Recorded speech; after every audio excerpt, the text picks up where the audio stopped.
Gaza में जैसे जैसे दिन बीत रहे हैं वैसे वैसे इजराइल के लिए मुसीबत बढ़ती जा रही है। वो इसलिए कि एक तरफ जहां आईडीएफ गाजा की गली गली घूमकर हमास का सफाया करने में लगी है, वहीं दूसरी तरफ लेबनान का हिजबुल्ला देखते ही देखते उस पर आग के गोले बरसा रहा है।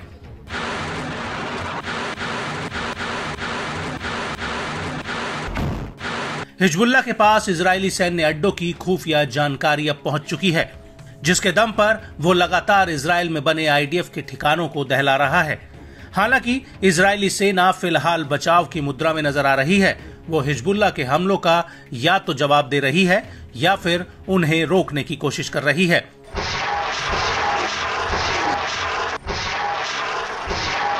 लेकिन तमाम कोशिशों के बावजूद हिजबुल्ला ने अल राहेब मिलिट्री साइट पर इजरायली सैनिकों के जमावड़े पर एक बहुत बड़ा हमला किया है और इस हमले के बाद करीब 10:25 पर हिजबुल्ला ने रुएसत अल कर्न साइट पर भी रॉकेट दागे हैं। हिजबुल्ला का कहना है कि उसने दोपहर में करीब 12:25 पर मैतुला सेटलमेंट पर भी इजरायली सैनिकों के ऊपर भारी गोला बारूद फायर किया है।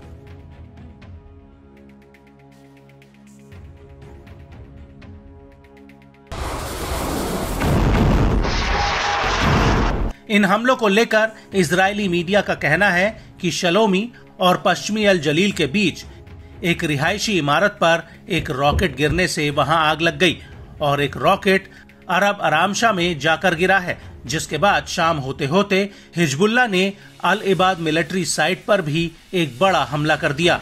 हिजबुल्ला का कहना है कि उसने डैन सेटलमेंट में भी एक चेक पॉइंट पर हमला किया है।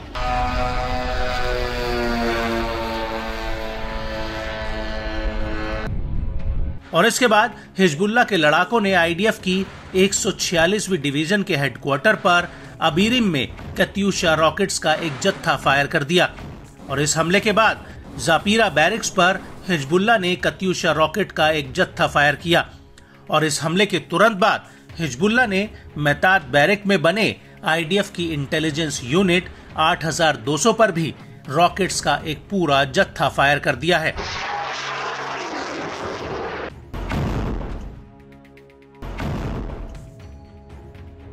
वहीं हिजबुल्ला के इन हमलों को लेकर आईडीएफ का कहना है कि हिजबुल्ला ने उत्तर पर कम से कम 100 रॉकेट दागे हैं और एक एंटी टैंक गाइडेड मिसाइल हमले में आईडीएफ का एक जवान घायल हुआ है। वहीं अबीरिम के पास पश्चिमी गलीली में भी हिजबुल्ला ने 30 रॉकेट्स का एक जत्था फायर किया है। इसके बाद गलीली पनहंदेल एरिया में भी हिजबुल्ला ने करीब 30 रॉकेट दागे, जिसकी वजह से कफार शोल्ड इलाके में आग लग गई।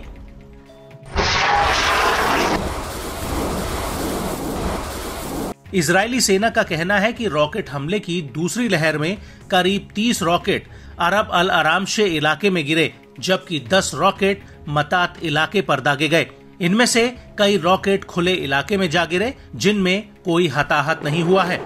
और हिजबुल्ला के इन हमलों के जवाब में इजरायली जेट्स ने लेबनान के खारिबे आयात अश-शहाब में कई हमले किए। आईडीएफ के मुताबिक हौला, आयात अश-शहाब और मरवाइन में हिजबुल्ला के ठिकानों वाली बिल्डिंगों को निशाना बनाया गया।